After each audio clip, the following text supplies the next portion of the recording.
Praise the lord. హల్లెలూయా. ఒక సంవత్సరం ప్రణాళికతో అనుదిన బైబిల్ పఠనం. ఈరోజు 11 జూలై 2025. ఈ సంవత్సరంలో ఇది 192వ రోజు. ఈరోజు కొరకు ఏర్పాటు చేయబడిన బైబిల్ వాక్య భాగాలు పాత నిబంధన కీర్తనల గ్రంథము 4, 5, 6 అధ్యాయాలు మరియు క్రొత్త నిబంధన అపోస్తలుల కార్యములు 16వ అధ్యాయము 16వ వచనం నుంచి 40వ వచనం వరకు. మొదటిగా 4వ కీర్తన.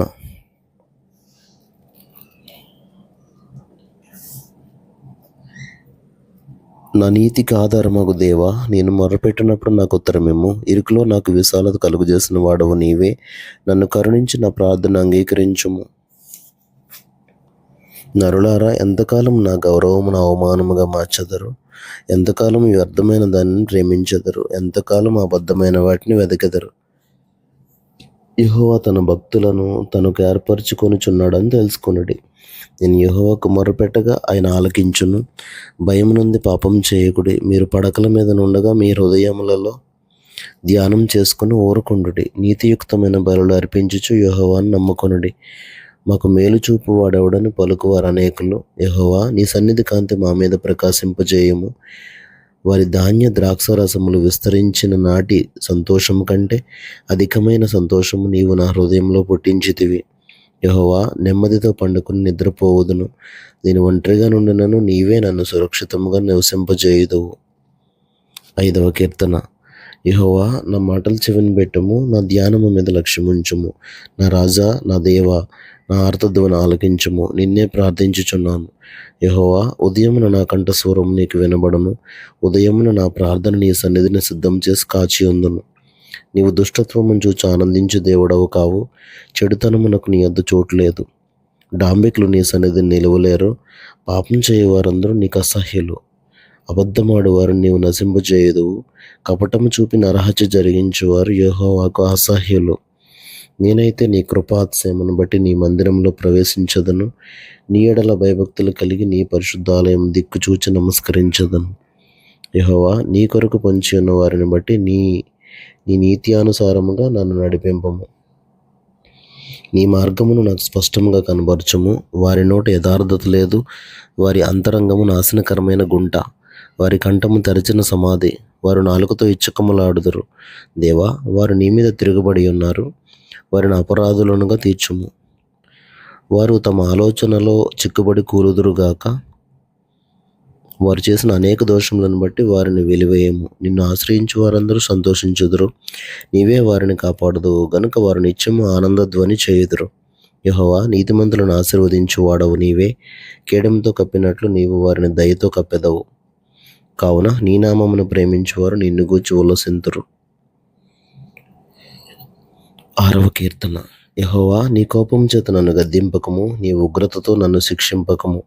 యెహోవా, నేను కృశించి ఉన్నాను, నన్ను కరుణించుము. యెహోవా, నా ఎముకలు అదురుచున్నవి, నన్ను బాగు చేయము. నా ప్రాణం బహుగా అదురుచున్నది. యెహోవా, నీవెంతవరకు కరుణింపకయుందువు? యెహోవా, తిరిగి రమ్ము, నన్ను విడిపింపుము. నీ కృపను బట్టి నన్ను రక్షించుము. మరణమైన వారికి నిన్ను గూర్చిన జ్ఞాపకం లేదు. పాతాళంలో ఎవరు నీకు కృతజ్ఞతాస్తుతులు చెల్లించుదురు? నేను మూలుగుచు అలసి ఉన్నాను. ప్రతి రాత్రియు కన్నీరు విడిచుచు నా పరుపు తేలజేయుచున్నాను.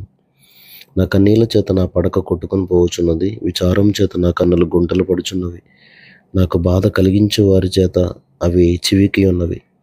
యెహోవా, నా రోదన ధ్వని వినియున్నాడు. పాపం చేయువారులారా, మీరందరూ నా యొద్ద నుండి తొలగిపోవుడి. యెహోవా నా విన్నపం ఆలకించి ఉన్నాడు. యెహోవా నా ప్రార్థన అంగీకరించును. నా శత్రువులందరూ సిగ్గుపడి బహుగా ఆదరుచున్నారు. వారు ఆకస్మికముగా సిగ్గుపడి వెనుకకు మల్లుదురు.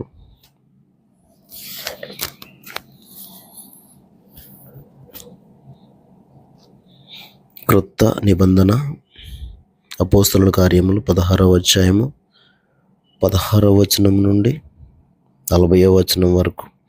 మేము ప్రార్థనా స్థలమునకు వెళ్ళుచుండగా పుతోను అను దెయ్యం పట్టినదై సోది చెప్పుడు చేత తన యజమానులకు బహులాభం సంపాదించుచున్న ఒక చిన్నది మాకు ఎదురుగా వచ్చెను. ఆమె పౌలును మమ్మను వెంబడించి, ఈ మనుషులు సర్వోన్నతుడైన దేవుని దాసులు, వీరు మీకు రక్షణ మార్గం ప్రచురించువారై ఉన్నారని కేకలు వేసి చెప్పాను. ఆమె ఇలాగ అనేక దినములు చేయుచుండెను గనుక పౌలు వ్యాకులపడి దాని వైపు తిరిగి, నీవు ఈమెను వదిలిపోమ్మని యేసుక్రీస్తు నామమున ఆజ్ఞాపించుచున్నానని ఆ దయ్యంతో చెప్పాను. వెంటనే అది ఆమెను వదిలిపోయాను. ఆమె యజమానులు తమ లాభ సాధనం పోయినని చూచి పౌలును శీలను పట్టుకుని గ్రామపు చావడిలోనికి అధికారుల యొద్దకు ఈడ్చుకుని పోయిరి. అంతటా న్యాయాధిపతుల యొద్దకు వారిని తీసుకుని వచ్చి, ఈ మనుషులు యూదులై ఉండి రోమీయులమైన మనము అంగీకరించుటకైనను చేయుటకైనను కూడని ఆచారములు ప్రచురించుచు మన పట్టణము గలిబిలి చేయుచున్నారని చెప్పిరి. అప్పుడు జన సమూహం వారి మీదకి దొమ్మిగా వచ్చాను. న్యాయాధిపతులను వారి వస్త్రములు లాగివేసి వారిని బెత్తములతో కొట్టవలనని ఆజ్ఞాపించిరి. వారు చాలా దెబ్బలు కొట్టి వారిని చెరసాలలో వేసి భద్రంగా కనిపెట్టవలనని చెరసాల నాయకునికి ఆజ్ఞాపించిరి. అతడు అట్టి ఆజ్ఞను పొంది వారిని లోపలి చెరసాలలోనికి త్రోసి వారి కాళ్ళకు బోండ వేసి బిగించాను. అయితే మధ్యరాత్రి వేళ పౌలును శీలయు దేవునికి ప్రార్థించుచు కీర్తనలు పాడుచుండిరి. ఖైదీలు వినిచుండిరి. అప్పుడు అకస్మాత్తుగా మహాభూకంపం కలిగెను. చెరసాల పునాదులు అదిరెను. వెంటనే తలుపులన్నీ తెరుచుకొనెను. అందరి బంధకములు ఊడెను. అంతలో చెరసాల నాయకుడు మేల్కొని చెరసాల తలుపులన్నీ తెరిచియుండుట చూచి ఖైదీలు పారిపోయిరనుకుని కత్తి దూసి తను తాను చంపుకొనబోయాను. అప్పుడు పౌలు, నీవు ఏ హానియు చేసుకొనవద్దు, మేమందరం ఇక్కడనే ఉన్నామని బిగ్గరగా చెప్పాను.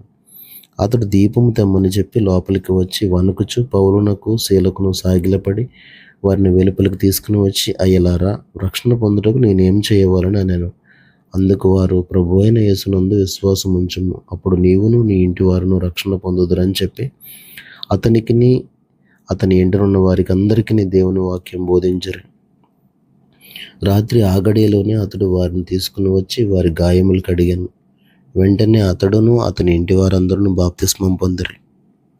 మరియు అతడు వారిని ఇంటికి తోడుకొని వచ్చి భోజనం పెట్టి దేవుని యందు విశ్వాసం ఉంచిన వాడై తన ఇంటి వారందరితో కూడా ఆనందించను. ఉదయం అయినప్పుడు న్యాయాధిపతులు ఆ మనుషులను విడుదల చేయమని చెప్పుటకు బంటులను పంపిరి. చెరసాల నాయకుడు ఈ మాటలు పౌలునకు తెలిపి, మిమ్మల్ని విడుదల చేయమని న్యాయాధిపతులు వర్తమానం పంపి ఉన్నారు గనుక మీరిప్పుడు బయలుదేరి సుఖముగా పొండని చెప్పాను. అయితే పౌలు, వారు న్యాయము విచారింపకయే రోమీయులమైన మమ్మను బహిరంగంగా కొట్టించి చెరసాలలో వేయించి ఇప్పుడు మమ్మల్ని రహస్యంగా వెళ్ళగొట్టుదురా, మేము ఒప్పము. వారే వచ్చి మమ్మల్ని వెలుపలకు తీసుకుని పోవాలని చెప్పాను. ఆ బంటులు ఈ మాటలు న్యాయాధిపతులకు తెలుపగా వీరు రోమీయులని వారు విని భయపడి వచ్చి వారిని బతిమాలుకొని వెలుపలకు తీసుకుని పోయి పట్టణం విడిచిపోండని వారిని వేడుకొనిరి. వారు చెరసాలలో నుండి వెలుపలికి వచ్చి లూదియా ఇంటికి వెళ్ళిరి. అక్కడి సహోదరులను చూచి ఆదరించి బయలుదేరిపోయిరి. దేవుడు తన పరిశుద్ధ వాక్యమును మన వినికిడిలో దీవించునుగాక. ఆమెన్.